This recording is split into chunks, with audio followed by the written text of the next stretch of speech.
The South Carolina Aquarium is home to some 5,000 animals, both inside and out. But if you pay close attention to the water just beyond the tanks in the wild, you might catch something that excites aquarium educator and scientist Megan Gallipo.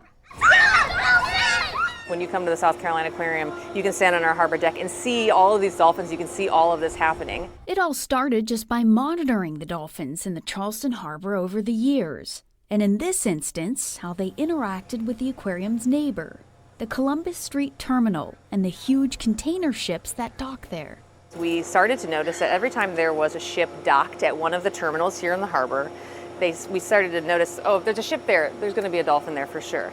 And after saying that out loud a few times, we said, wait a second, why? Why are there always dolphins near those ships? And what are they doing by the ships? What's drawing them to those ships? The answer was found captured here in research video taken by boat. We finally figured out that the dolphins were feeding next to these ships. And not only were they feeding next to them, they were using the sides of the ships, which go very far down under the water, much farther than we can see, as like a wall or a barrier to push and chase fish up against to make it easier to catch them.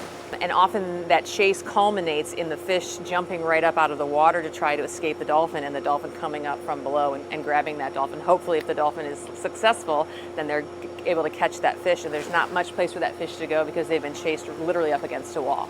The dolphins were using the sides of the ship to catch their food. Gallipo says dolphins have developed adaptive strategies when it comes to eating, like strand feeding.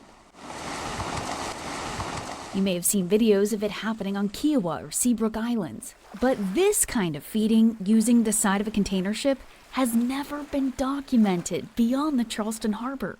There's a lot of human impact on the animals here. So it's really interesting to see how the dolphins have kind of capitalized on that a little bit. They're using those ships to their advantage to feed more efficiently. And it's really cool for us to be able to identify that and study that and see how they have adjusted to the environment that we share.